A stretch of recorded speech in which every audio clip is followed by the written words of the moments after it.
আসসালামু আলাইকুম। আশা রাখছি সবাই ভালো আছেন। বেশ অনেক দিন পরে আপনাদের সাথে একটা রেসিপি শেয়ার করতে চলে আসলাম। আজকে আমি তৈরি করছি দেশীয় স্টাইলে লইট্টা মাছ ভুনা। এই লইট্টা মাছটা খেতে যেমন সুস্বাদু, বানাতেও অনেক কম সময় লাগে। চলেন আমরা এখন মেইন প্রসেসিংয়ে চলে যাই। প্রথমে লইট্টা মাছগুলোকে আমি ভালোভাবে কেটে ধুয়ে নিয়েছি। এ পর্যায়ে প্যানে তেল দিয়ে তাতে দিয়েছি পেঁয়াজ কুচি। পেঁয়াজ একটু নেড়ে তাতে রসুন দিয়েছি 1.5 চা চামচ, হলুদ দিয়েছি 1 চা চামচ, মরিচের গুঁড়া 1 চা চামচ, ধনিয়ার গুঁড়া 1 চা চামচ, জিরার গুঁড়া 1.5 চা চামচ আর লবণ 1 চা চামচ। সব মশলা দেওয়া হয়ে গেলে মশলাটাকে একটু ভাজা ভাজা করে নেব, যেন মশলা থেকে কোনোভাবে কাঁচা গন্ধটা না আসে। এরপর দিয়ে দিয়েছি টমেটো।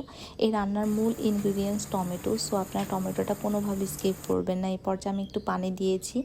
দেন আমি মশলাটা আরেকটু কষিয়ে নিলাম। একটু পরে আমি লইট্টা মাছটা দিয়ে দিলাম। আর লইট্টা মাছটা যেহেতু অনেক বেশি নরম থাকে, সো আপনারা চেষ্টা করবেন কোনোভাবেই যেন মাছটা ভেঙে না যায়।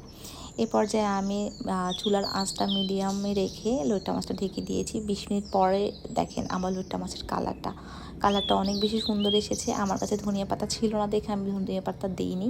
আপনারা ধনিয়া পাতা দিয়ে গার্নিশ করে নেবেন। আর এটা গরম ভাতের সাথে খেতে এত বেশি মজা হয়েছে। Thanks for watching. আল্লাহ হাফেজ।